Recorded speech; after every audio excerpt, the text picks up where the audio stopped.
Welcome back, Night Nation, to another episode of Nightlife. I'm joined here by Bob, Nick, and Matt, and today's topic is Adventure Path or Sandbox. What are the pros and cons of each? Which do we prefer, and what kind of games do you like to run, and what are the advantages of each? So I thought we could start by getting some definitions out of the way.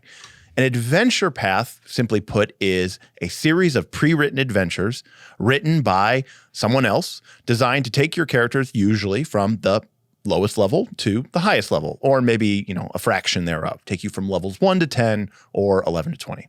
In Paizo or Pathfinder 2nd Edition, these are the adventure paths, usually a series of 6 adventures that take your characters from level 1 all the way up to level 20. And in 5th Edition Dungeons & Dragons, there have been a large series of these produced, things like the Fury of Tiamat series. What's another one? The Icewind Dale is the brand new one. Icewind Dale. There's a Dragon Heist. There's a bunch of different adventures that are all designed to take your characters on a very, very long story. And there's sort of a theme that ties them together, like different seasons of an Epis television series with villains and plot points that the players and the authors of the adventure expect the players to hit along the way. Now, this is contrasted with a sandbox game. And a sandbox, as the name implies, is sort of an open field with not a lot in it, honestly, but you can build and shape whatever you want. Hills, rivers, valleys. How does that apply to role-playing games? Well, simply put, it means that the dungeon master doesn't have an explicit plot in mind when their game starts. Instead, they are simply reacting to what the players are doing and what they feel would be the natural consequences of those players' actions, so that the NPCs or the other movers and shakers of the world can take appropriate actions, and it's this sort of back and forth and dance. There's no agenda. There's no final boss. It's just sort of whatever happens, happens. Yeah, and sometimes I feel, well, except everyone knows at home, I'm a brand new GM, been GMing for like less than a year, and I've only GM'd a few games, and a lot of it helpful by Derek, who's been GMing for 20 plus years. The adventure paths help.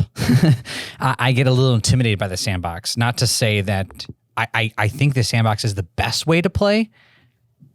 Sometimes it just depends on how good you are, I think, as a GM. Yeah, I think that's a big thing, is that I think that sandboxes can be fine if all of your players are very experienced, and more importantly, your DM is very experienced. Because exactly. You'll get into a scenario where we get into some weird tangent where we're now role-playing, purchasing, a pet food for an hour and a half, trying to figure out haggling the best price. And I'm like, what the fuck are we doing? Like I want to be doing something fun. Why are we delving into these things? But I think that adventure paths, both from a player perspective and from a dungeon master's perspective, heavily lean towards railroading. And this has happened to me. And railroading means... I make them go. Railroading meaning the dungeon master makes the party go a certain way. Yep. Or there's a villain, and the adventure assumes that the villain gets away. Well, now you need to make sure that that villain gets away. Or sometimes even players will railroad themselves. They know they're playing in an adventure path. We should go this way. They stay on the road because they know that the road is going to take them to the next place where the next adventure takes place. We talked a lot about this when I first started GMing was, all right, the adventure says to go right. I got the town all set up. Well, what happens when you go left? I don't have anything set up for left. Well, it's the same as if you went right, but you didn't know that because I made a quick decision behind the scenes, and we are going the right way. Is that the right thing to do? And that's still, and let's be clear, that is railroading. Still. And fudging in a weird way. And it's fudging in a weird way as well. It's a non-dice roll fudging, right? Because my thing is, the reason I play role-playing games is I want to be able to make decisions and choices that matter. So if you're telling me that my decisions and choices don't matter, that I'm just essentially really slowly reading a weird choose-your-own-adventure book, I lose interest immediately. I see, and part of me likes them. Like, and I've played Adventure Paths, and I'm like, oh, I know there's a sweet plot to this, and everything's gonna be a sweet mystery, and I can't wait to see what it unfolds. One, because probably the Adventure Paths written better than my imagination is, so I'm like, yeah, this is gonna be so much cooler than my thoughts. But I don't know, the best I've seen is there was a guy online, I thought he was great, and he was talking about he ran open, but what he did was he had took adventures from the different adventure paths and made it into his open world.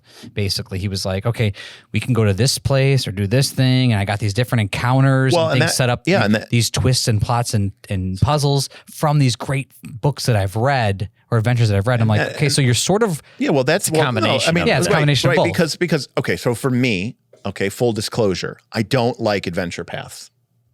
Wait, Derek. What? You run? Aren't you running Rise of the Rune Lord 2nd Edition? I am. And the reason I'm running them, and it's the only thing that I like about them, is it takes a lot less time. Okay? To prep. Yeah. For a game like Dungeons and Dragons or Pathfinder 2nd Edition. What do I mean by that? These are complicated games with lots of monster rules and lots of maps and DCs and skill checks and traps, and it's a lot of work to prepare all that. And I don't have the time or the inclination to do so. Okay, so the adventure path for me provides a very convenient way to do that. If we take an example of Matt, who is in my monthly Blades in the Dark game, I do not prepare anything for that game. It's completely sandbox. Everything is spontaneous and ad hoc, but that game has a much lower level of complexity. And it's far easier for me to go on the flow, go on the fly and go with the flow and make stuff up that makes sense and is mechanically sound in that version, in that system, than it is, let's say, in Pathfinder. In Pathfinder, I cannot sit down and just quickly, without us getting bored at the table, make a monster encounter that is going to be both fair and balanced and fun and interesting and has a good map with a lot of interesting elements to it. I can't just pull that out. It's very difficult to do. Yeah, and I have trouble with it too, because like when I think about like Sandbox and I think of like, all right, I want to sit down and play Final Fantasy VII as an RPG, or I want to play Lord of the Rings as an RPG, and then like we get to the first act, and then like I decide to become a farmer and I retire. Like I'm like that's not fun. I want like there's got to be like that's not a some good story. Structure to it. Yeah, like I want there to be you made whatever decisions and your character always wanted to be a farmer. Okay, cool.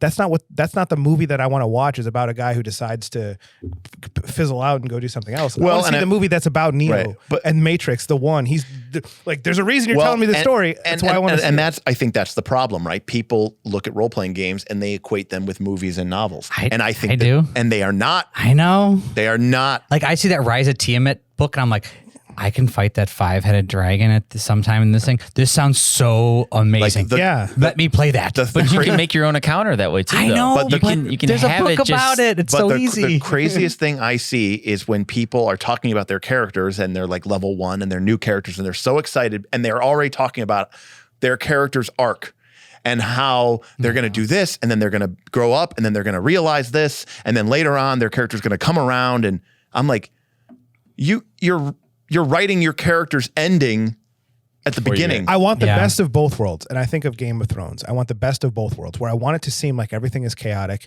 It's a sandbox. Everything is all fucked up. And then psych, as we get to the end, I've been planning this shit all along. Like I want like, oh, Jon Snow, like all that makes sense. Well, you need a good GM for that. Yeah. But like if it starts out, if it just gets too chaotic and too sandboxy, then it's like, I don't know. It loses sort of what story are we telling? Is this? No, I think the danger of a sandbox is that your game becomes lifeless and it becomes there is no elements, right? Like the worst scenario is your sandbox is just we fought some monsters and it didn't matter. We're just getting levels and we're getting treasure. This isn't. What's the point? What's the right? Like you're playing some sort of MMO. I was going to say Skyrim is a perfect example. There's so much to do. It's an open sandbox. There's so many different things to do. How many people actually have completed the entire game and actually followed the main storyline? So it's what are you looking to get out of the experience? And that's something you have to kind of decide with the group. Are you guys looking to just get together and kind of mosey around the landscape, the world, kind of have your characters grow and experience new things? That just seems, I just feel like, I don't play video games for that reason. But that's kind of the whole purpose. Well, no, because I even know in a sandbox game like Skyrim, right? It's not there unless someone programmed it. True. It's not. Very true. It's very not. true. It's not my story. You got to give Red Dead Redemption 2 a chance. It's not. Does it does it not contain elements that are, no, of course it is. So I have that's in never there- played those types of games ever, Yeah. like Skyrim or Grand Theft Auto, where there's like this, not MMO, but like a larger. Sure. I've never played any of them, sort of sandboxy games. Then I played Red Dead Redemption. It changed me as a person. But the other thing though too is, so you're saying that it's programmed. Yeah. That's what the GM's doing. Well, you're no, just but yeah. programming on the fly. Which is hugely different. And I agree, but you still have a set rules that you need to do. Because the beautiful thing about it is, to use a video game metaphor, your dungeon master, yes, there's a delay, okay? But if the party starts to go west, You got to go west. wait, Absolutely. okay? If the party wants to go west and west doesn't exist, to use a video game metaphor, okay, thanks guys, end of the week. Between now and next week when we play, I'm going to make DLC. Yeah. And I'm going to create that western part. Fair right? enough, yeah. Because as a dungeon master, I only need to be one session ahead Right. of the players, And that's all you should be. right? Just in time. And the other thing is too, is rather than trying to predict what the party will do, which is very hard to do. Absolutely. And when you get it wrong, You're in trouble. okay, you're in trouble, and maybe your emphasis to suddenly say, okay, no, maybe you don't do that, or maybe that door does go that way, right? So it's better to react. I got a specific question Then to for you, predict. Mr. Derek. Yeah. The GM. Foxglove. Yeah, Aldern, Foxglove. Yeah. Aldern Foxglove. We met him very Yeah. early on. Yeah. Spoiler alert, Rise of the Rune Lords. He's getting attacked by some goblins. Correct. What if we help out and murder? We don't help him. Or Right. the goblins end up killing him. Right. We join the Goblin Band. What happens? Oh, I mean, I let him die for sure. I know you do, but what happens later on in the story arc Yes. where Oh, he's supposed to be alive? You've taken a divergent path. You see Doc and, multiverse. you see Doc and Some Marty Loki explaining shit. it I was too. right So- about to say Loki All right, over so, here. Okay, so I will answer. I think it was a good, yeah. No, I'll answer right now. Okay. This would help me as a Okay, DM so too. again, this is spoiler alert for Yeah. the first two seasons of chapters of Rise of the Rune Lords. But here's what would happen. Aldern dies, okay? But this is actually canon. He was already influenced by the evil of Foxglove Manor when he was in Sandpoint. So in that situation, I would have him rise from his death Oh. as undead, as a ghoul, but instead of being like obsessed with, let's say Gore and being like, oh, he's so good, he's so perfect, he would hate the party because they let him die. And he would view that his curse of undeath, he would blame it on the party. Okay. And would seek extra revenge. And so maybe So even that's a sense of railroading within some Sandbox. flex aways. Yeah. It's a That- sandbox railroad. that's a sandbox railroad. Yeah, exactly. That's why that was a good question. You're still going towards the Right, main theme right. of the story. But that's only because bending. I want to be able, because I'm time crunched Mm-hmm. and I'm being a bit lazy, and I want to use this adventure. Okay, and we want to play it. Yeah, and for people at home, it's a familiar touch point, right? For our channel, for our viewers, some people have run Rise of the Rune Lords. They know what it is. It provides a very familiar touchstone. So there's a lot of advantages, both for you all at home and also for me, to be running Rise of the Rune Lords. If I let it completely go off the rails, then the value of that book, of that adventure path, becomes fairly limited. So I do have a strong incentive to try to keep the plot points going, which part of me hates. I know. I know you do. I just was wondering. Okay, because I would much rather come to a session and have no idea what was going to happen. Maybe one day. Because why do I, as the dungeon master, why does everyone else get to have fun and be surprised by what happens? But you know But the whole I don't. story.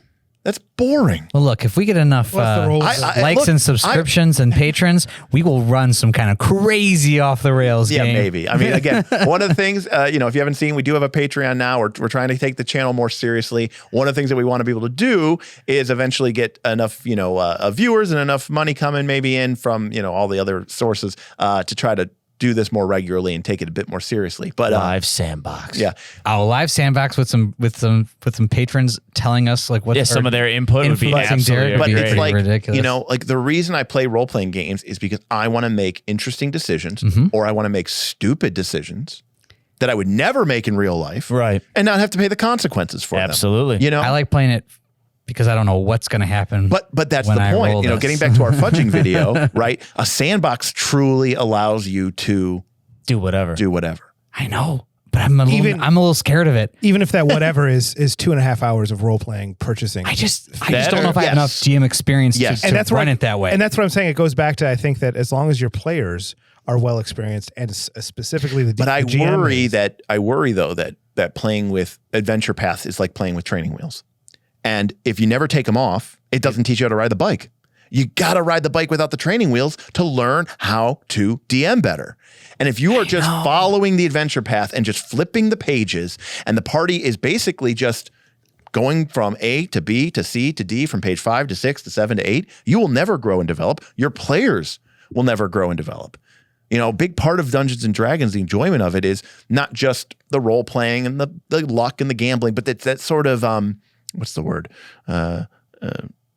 Outside the box thinking, creative problem solving, using your character's skills and abilities that are, you know, very different from character to character to come up with crazy and innovative solutions to otherwise intractable problems. Professor Dungeon Master, who, again, I do like his channel, recently did a video where he talked about, like, I am not an adventure writer, okay? I create problems, okay? I don't even necessarily need to know what the solution is.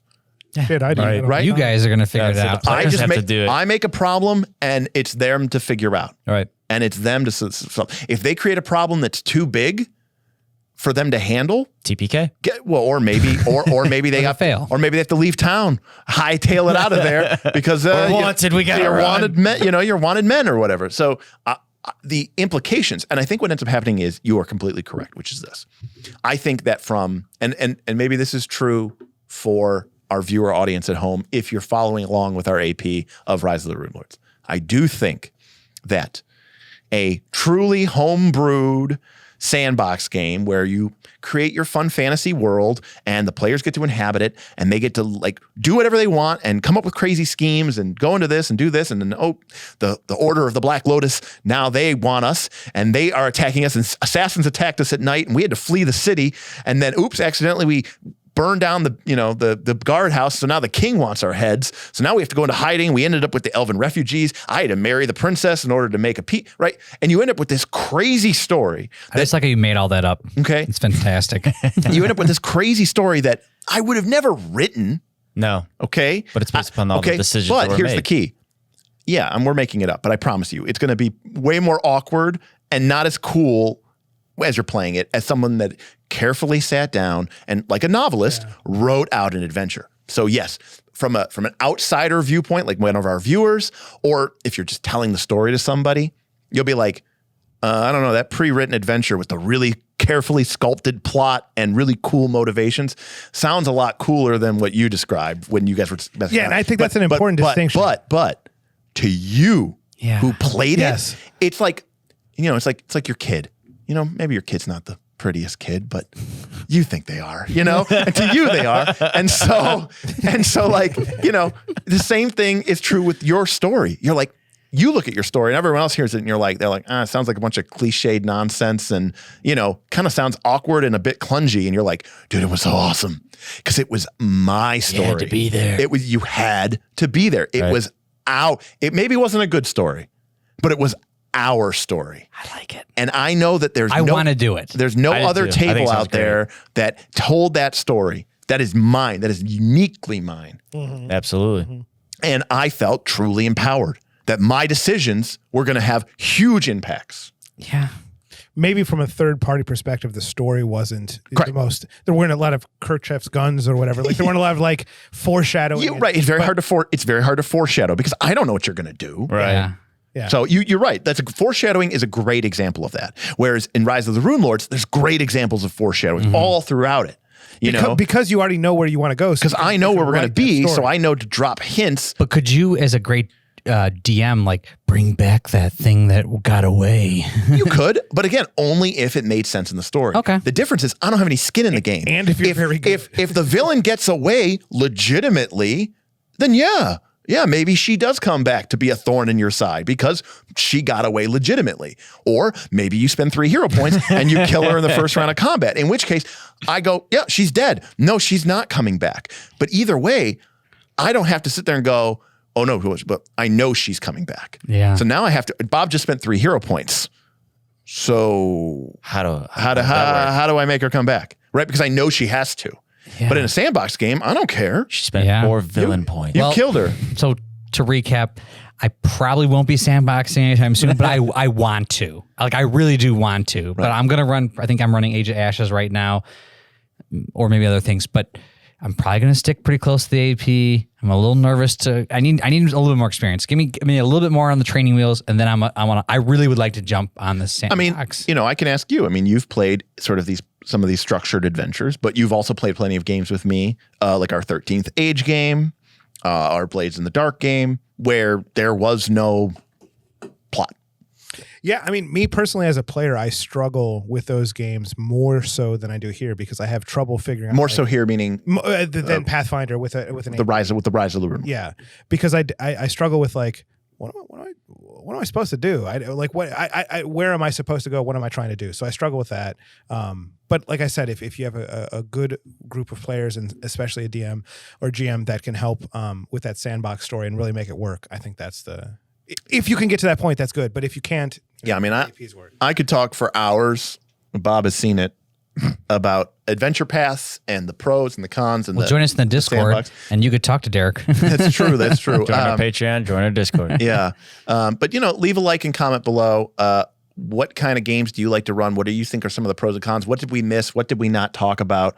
I'd love to hear from it. And if you want to see more videos of me just going off about sandboxes, just let me know because I will do it. I'll turn this camera on and I will never turn it off. I will talk for hours and hours. Yeah, and hours. I want more of the Derek just streams and says stuff for hours. I mean, just join the Discord because you just watch Derek go off. Yeah, I mean, every year when we used to go to Gen Con, it was like 6-hour car ride, nonstop talking about gaming. Oh, so much fun. Get to Gen Con. Nonstop talking about gaming for 4 days, get in the car, come home, nonstop gaming, talk about it 6 days. And then we would just go back to our regular life and then still talk about gaming. So, I think the philosophy of role-playing games, the meta of role-playing games is just as interesting as playing them themselves. How do these systems enable us to not only have fun, but grow and connect with one another and experience things and change our perceptions? I think role-playing games are an incredibly deep and fascinating subject, and I think it's definitely worthy of future discussion. So thanks for joining us so much. Let us know your thoughts on sandboxes and adventure paths below. And as always, welcome to the Knights of Last Call.